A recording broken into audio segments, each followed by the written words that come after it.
I think we're coming into an era where open source is going to become more prevalent. Even if you are using a premium solution, it will be back-ended, or you will use open source technologies to serve that premium solution so that you have more flexibility and you're architecting for your future.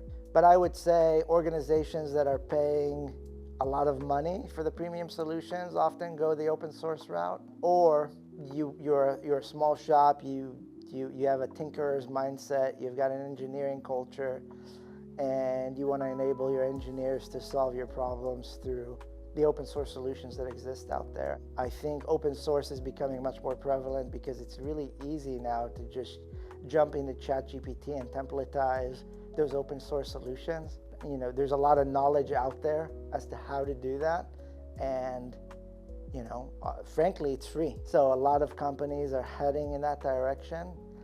It's free, but it's not free lunch. So as with any open source solution, you have to manage it, you have to own it, you have to care and feed for it. And that's why there will always be an open debate around whether you want to go premium or open source or some combination of the two.